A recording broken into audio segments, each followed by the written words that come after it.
going on, everyone? It's Chris, and welcome back to Maniac Recaps and Predictions. We are back with the Survivor Recap and Prediction Podcast with my good friend Gocubs711. Go Cubs, how was your day? Oh, my day was fabulous. Thanks for asking. I went jellyfishing with Patrick, but Patrick forgot his net, so we went to ask Squidward, and he didn't have one. And when he opened his mouth to yell at us, he swallowed a bug. Swallowed a bug. Oh my god, the fact that I know, well, obviously now I know what you're, Yeah. what series. I'm trying to remember what episode that was, though. It was like one of like the newer ones. I have to remember. Yeah, relatively new. I mean, like maybe 2006, 2007. Right. But it has been a while. Plankton was trying to get friendly with SpongeBob for some reason. That's right. Anyways, right. Survivor. Right. Welcome back to Survivor, ladies and gents. So we got quite an interesting episode, to say the least. It was odd. It was very odd. It was. But next week looks interesting. We'll get to that. So let's do this. We start off after Tribal, and Dan and Shireen are immediately starting to fight with each other. Surprise. And he tries to explain to her the difference between a flip and a blindside. And none of those things really even happened at the Tribal, except maybe like Haley was surprised. I don't fucking know. Yeah, fucking. He did have a point. I think that Shireen was calling it the wrong thing.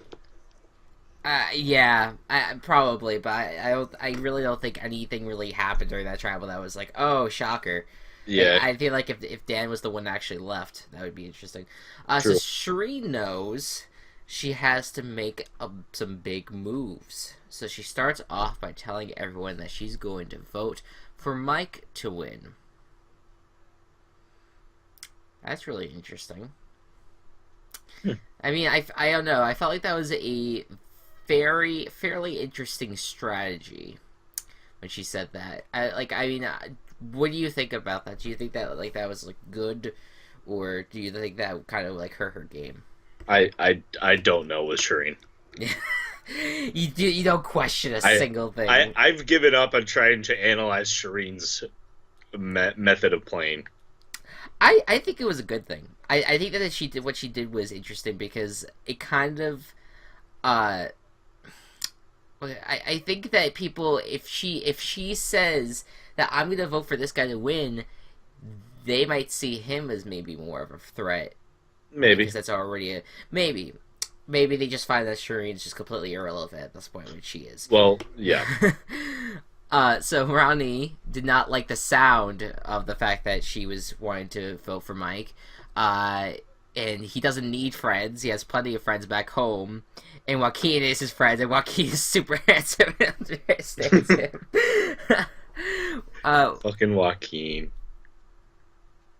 The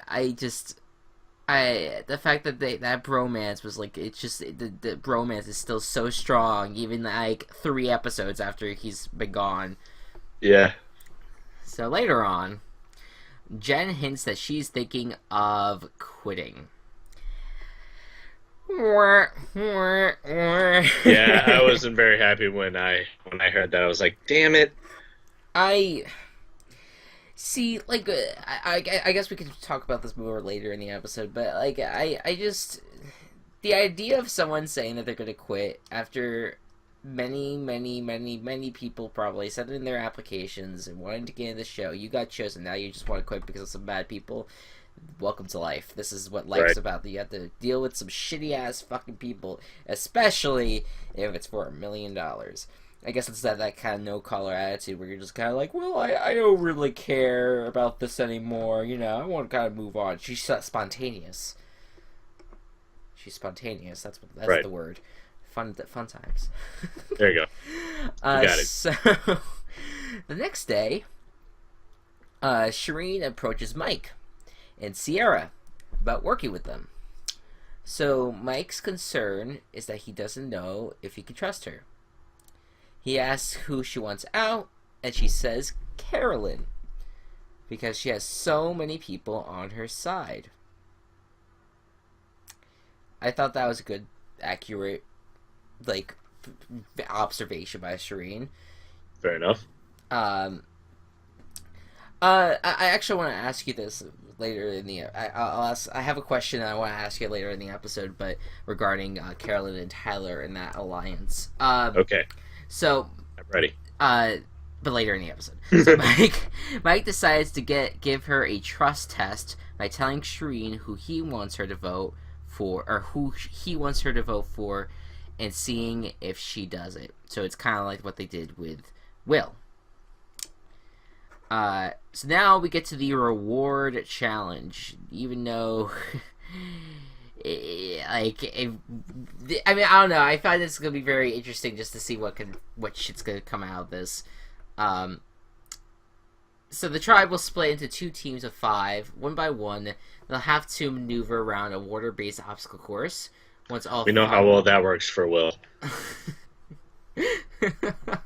So that was such a funny comment that you made. Once all 5 players have reached the end, they'll have to use a grappling hook to retrieve life preservers. The first team to collect all 5 of their preservers will win a visit to Chocolate Cafe, where they'll enjoy M&M stickers and more. Have you ever been to the? Oh, no, of course not. But have you? Is there like any like huge chocolate or M&M shops near you? When I was younger, I went to like the Hershey like factory in Hershey. Oh, in Pennsylvania. Yeah. I've been there before too. That's it. It was so long ago that I've been there though. I don't have same. I don't have a single memory. Maybe we were there at the same time. Who knows? No, 2003. Mine I think was like a year before that. Okay. There's like a big like Hershey store on Michigan Avenue in Chicago, and I went there, but. Yeah, it was great. I in New York City they have a huge M&M store. The whole store is just M&Ms, and then next door to that, which I thought was just like, wow, you really want to make people fat is. I mean, I know this is gonna sound weird at first, Toys R Us, but they have a whole the Toys R Us in New York City is fucking insane. It's insane. I'm sure it is. They have a huge Ferris wheel in it. And they have a whole bunch of different sections that represent different, like, toy manufacturers and all, like... Can we talk about this later? I know. Sorry, I just don't want the video, like, dragging on with non-Survivor stuff. No, I know. I just got distracted by the chocolate. I was just kind of like, Sorry. interesting conversation, chocolate. But anyways, they have really good candy there. Anyway, so, now we have... now this challenge is about... sugar and chocolate, all that, and people really want it. So we get a schoolyard pick for the teams and end up with Mike, Tyler, Shireen, Dan, Sierra versus Ronnie, Joe, Will, Carolyn, and Jen. I was thinking that this would continue on with last year's tradition of people wanting other people to try out the reward challenges. I thought that was going to be a continuing thing, but I was wrong by the end of it. So, the challenge starts, and the wipeouts are epic. They're absolutely awesome. Dan falls on his ass. Will falls everywhere. And they're all, like, it's just one big obstacle course, and yada, yada, yada. We don't really need to go into detail about this. Right. Essentially, what happens is that the blue team ends up winning the whole thing. For the first time, Joe does not win a challenge. For the first time since the merge, Joe has not won the challenge at all. So, now, this was really interesting. Jen says that the people who are on Survivor have no idea what it's like to lose a challenge. And it really hurts. But Joe kind of gives the argument that he's not here to win the rewards. He's here just to win the whole game. And right. So it's the game of Survivor is to survive with what you have. So that's kind of like Jen's giving up attitude with Joe's spirit. At the Chocolate Cafe, the winners go to town on some candy. So by the way, back to the Twister. I'm kidding. Okay. I thought you were like face palm, roll your eyes. Almost. After the challenge, Jen says that I'm sorry. That's before. I'm tired. I'm sorry, guys. It's all right. I understand Um, wholeheartedly. and then we got so meanwhile back at camp as they're all digging with the chocolate cafe, Rodney wants to eat one of the No Collar's chickens, and Jen isn't thrilled about this because they aren't Rodney's chickens. I felt like that was kind of unfair on Jen's part because on Jen's on Jen's part because I felt like that. Once you merge camps, everyone's things are everything unless it's actually personal belongings that they brought into the camp. Right. So I thought that was kind of unfair of her. Ronnie brushes it off, assuming that Jen just misses Haley and doesn't want to lose any more friends. Oh, back to the friendship of Joaquin. Could this happen to me? It's not where it ends. Da-da-da. Life goes on. Jesus, that singing voice. So now, after the meal, okay, this is fucking amazing. Rodney busts out on a really solid Mike and Dan impression. That was awesome. That was awesome. That was like he nailed Mike right on the head. And I liked Rodney for just a split second. Yeah, that was honestly that was like what I really liked about Rodney for a second was that he's really good at impersonating people. Yet it's also very mean, so we can't really like them for just being mean behind the back. But he has a gift for guessing people's voices and be able to portray them. So then. Joe sees this as an opportunity to stoke the Mike versus Ronnie fires. So that's good stuff. Before the immunity challenge, Jen tells Joe that she'll give him the immunity necklace if she wins because she wants to go home. I mean, there's a thing to be said about Jen wanting to stay in the game until she actually gets legitimately voted out and her just absolutely quitting. Like, I'm glad that she's still going with it. I completely understand like not being in the spirit of the game anymore, but like the way that Jen's doing it, get yourself voted out. Don't quit, because like if you get yourself voted out, you'll at least like have some like dignity, right? And you can be on the jury, right? Exactly. And another good thing to know is that with Jen, I forgot my point, so I'm just gonna move on. Okay. Let's keep going. Oh, fuck. I can't remember. So the players. All right. So this is the immunity challenge now. The players will stand on a beam and use their head to press a block of wood against another beam. The last person with their block in place wins immunity. So again, another basic challenge, endurance. And Carolyn's down first. Rip. And she's followed by Will, Shireen, and Rodney. So like the usual people that are bad at challenges. Right. Joe is like a rector in the challenge. He keeps on going. And Dan goes next, then Sierra, and then Joe falls, and he's lost his first immunity challenge since the merge. How sad. Very sad. And then we're down to Jen, Tyler, and Mike. Mike doesn't last much longer. And then Jen's block falls. Tyler wins immunity. The football team's helped. That's the only explanation. He's a kicker. Yeah. His feet are very... His feet are perfect. Yeah. Anyway, so unfair advantage. So as we head off to commercial, Jen threatens to shake up the game so she can go home tonight. So, I think this is what my point was going to be earlier.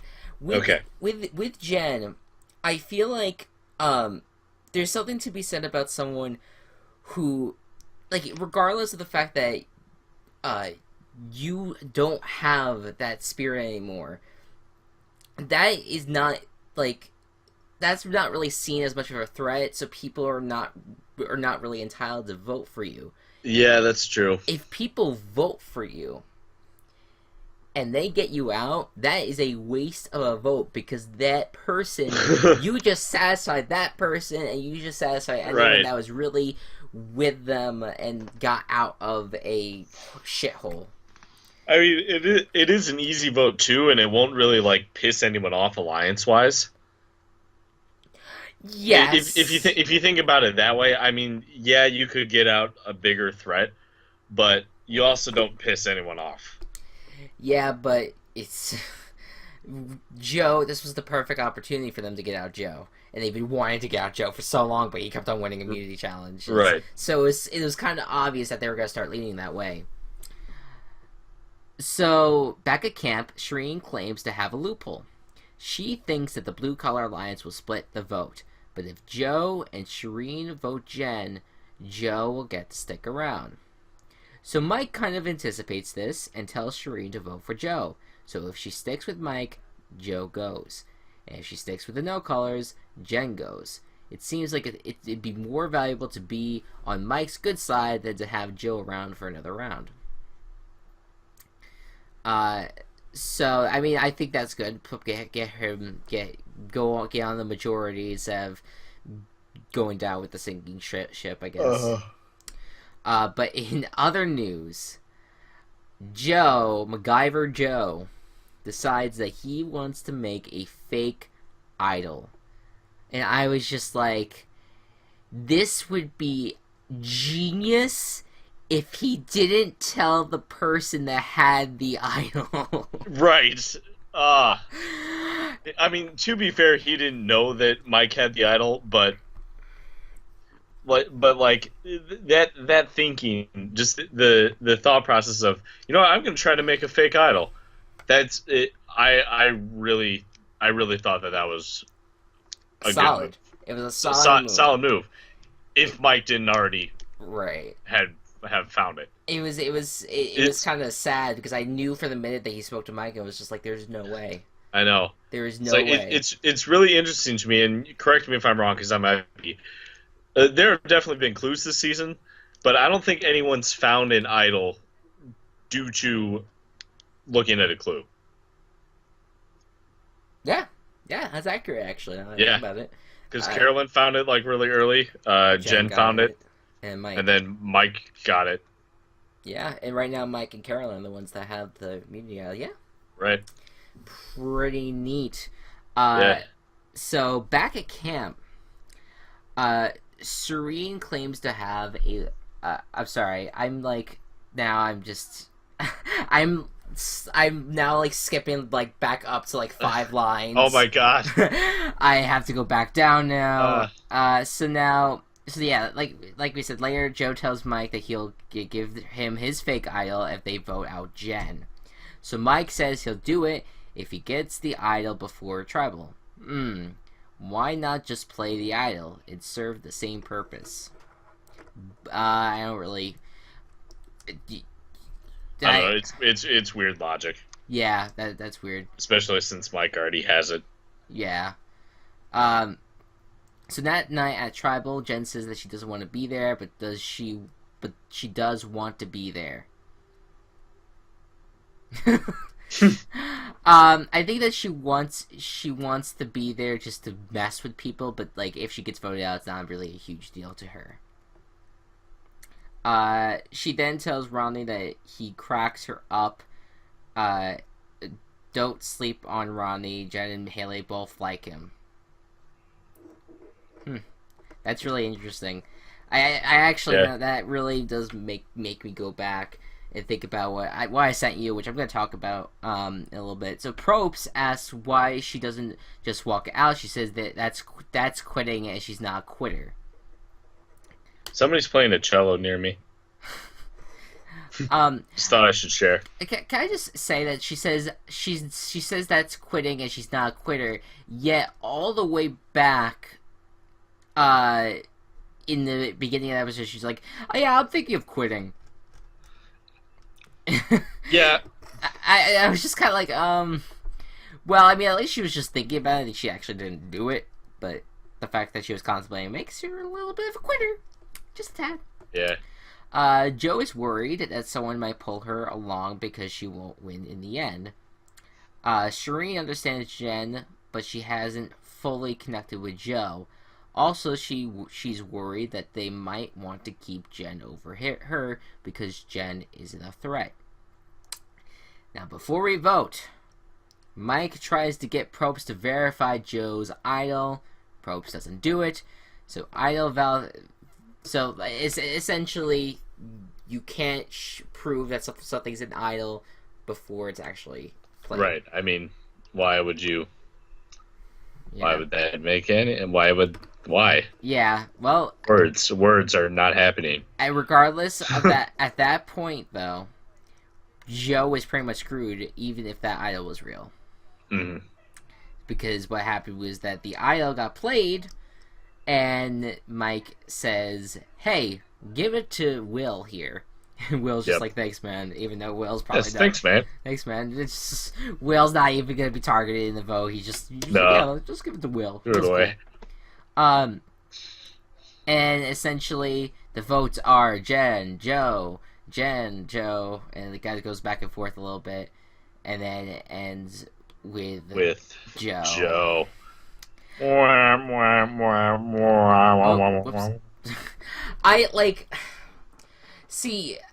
I love the fact that they got really excited, and then all of a sudden they said Joe, and they were like, "Damn it!" Yeah, like kind of like the breathe in and then like breathe out, like just a sigh of sadness. Yeah. So Joe's gone. That means my winning prediction is now gone. He was a great player, but he was too strong. But he's too strong for the game, though. You need to try to conceal that strongness sometimes. Mm-hmm. Maybe not during like the team challenges, but maybe during like the immunity. I don't know. There's something that you have to do, that you have to conceal how strong you are, but do a lot of behind the scenes work with that and try to not make yourself a huge threat. There's a lot that he had to do, but it's sad. It's really sad. Yeah. But what are you gonna do? So now, well, you know what that means. That means I need to pick a new guy. But before we get to that, let's go ahead and choose the people that we think are going to get eliminated. Okay. So, you could go ahead and start. Well, even though she's my pick to win, I need to look at the obvious facts and say that she's really outnumbered. She definitely at this point is not a threat, but I do think that that there's still a pretty high chance that this will happen. I'm going to say Jen. Yeah, I agree. I think that's a pretty decent shot. Now, next episode, there's a lot of things that we'll talk about in a second regarding the next episode. Based on the previews, and I feel like at some point there's just going to be just this huge crack in the huge alliance that is America in general, with Jen and Sri on the outs. There's going to be a huge crack in it very soon, very, very soon. And I think that the first victim of that crack is going to be Rodney. It's going to happen next episode. It's going to be the biggest episode by far. I think it's going to be huge. We'll see what happens. I think it'll be very, very interesting. So now, let me go into who I think could win this. So, the day right after the episode, I was kind of thinking about who I wanted to pick. So I kind of separated everyone into 3 categories. The 3 people that I felt were not going to win at all, the 3 people that I felt like had a chance, and the 3 people that I felt like had the best chance. I have any of them. So Dan, Sheree, and Jen, there's no way they're going to win. Right. I think that Carolyn, Will, and Sierra have a lot to prove still, but I think that there's still a chance that they can win the game. And then there's the 3 people that I feel like are the strongest right now, which is Rodney, Mike, and Tyler. And so I was trying to think, who do I think has the best opportunity to win this? Who has been really smart thus far? And who do I think would really be a great pick? At this point, I'm actually going to say Carolyn. Really? I was thinking Tyler, I was thinking Mike, but why I say Carolyn is because she is sitting right now. She's sitting very well. She has an idol, first of all. Right. She has an idol that can really last her for a very long time. The Blue Alliance is gonna crack. They're gonna go after each other. That's gonna dwindle down big time. The No Color and Shireen, they're all gonna be on the outs. They're gonna probably just be they're gonna be discarded at some point. I feel that at one point or another, Tyler is going to get hit off before Carolyn. All right. That's just how I see it. I think that Carolyn's sitting very pretty.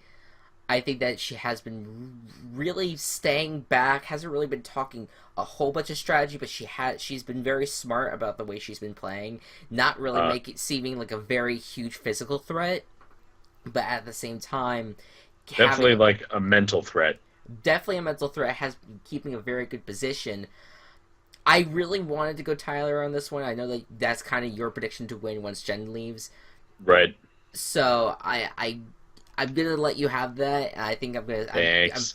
I'm very comfortable with Carolyn. I think we were gonna see her go far. Yeah. Believe it or not. All right. And then by the way, speaking of this, my question that I was gonna ask you was Carolyn and Tyler. Who do you think is running the alliance? Between Carolyn and Tyler? Do you think it's equal? I'd say it's generally equal. If I had to pick one over the other, it would be Carolyn. Okay. I agree. I think that's just kind of the vibe that I'm getting. I feel like Tyler has been getting a lot of screen time in terms of the mental aspect of it, but I think that Carolyn has really been behind a lot of it as well. I feel like Carolyn has been really doing a lot of good social stuff, but she hasn't really been seen as a huge threat. The only person who has called her out as being a threat at all is Shireen. And we all know how. Yeah. And no one's really going to take her that seriously either. No. I'm saying all this now. Carolyn could be out of the next episode probably after all this, but that's the beauty of Survivor. So I think something wild's gonna happen next episode. I would love to see something wild happen. Now talk about the twist. Talk about the twist that was announced. Okay, so the twist that was announced was that tomorrow is the Survivor auction. One of my favorite episodes of the season. Mm-hmm. Survivor auction. I absolutely love it. I missed it last season. Really? Yeah. Well, they didn't have it. That's right. I was sad. Yeah. Yeah, the one 2 seasons ago was like really intense, I remember. But so Survivor auction, one of the things that they're going to have on the auction is going to be a little secret. And this secret is that one person will be able to vote twice at the tribal council. That's huge, especially considering there's 9 people left.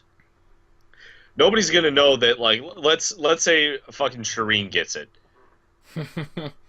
I mean, if you think about it, if literally everybody wants Shireen gone, and those 2 votes aren't gonna matter. Yeah. But let's say someone like maybe even Jen, but let's say if what happens in the America Alliance splits up like Chris is predicting, then if it was like Team Ronnie versus Team Mike, and Team Ronnie has one more person than Team Mike, but someone on Team Mike has the double votes thing, then it gets really close. So I'm really hoping that double vote does something and isn't not necessarily wasted on somebody who won't be able to use it to its full potential. I think if you're introducing a double vote, at that point you're really obligated to make a big move. Yeah. Because at that point you don't even need it's 9 people left. You only need 4 people. If you are the one with the double vote, you only need 4 people, and then you can at least tie it. And I wonder what would happen if you tie it and then you revote. Would your vote count twice in the revote too? I'm curious if that works. I think it would. I think if it would be only fair in that situation. But yeah, I think this is going to be a very intense episode. And based off what I saw, I saw Mike and Dan saying, "Let's blow this up." You got Will talking a lot of smack talk to fighting with other people too. I think the whole thing is just going to blow up, and it's going to be very fun to watch. It's going to be a fun episode tomorrow. I'm looking forward to it. I cannot wait. So thank you all so much for watching. Go Cubs. Any other thoughts? 1 second. Oh Jesus. These nuts! And we'll see you guys next time. Bye bye.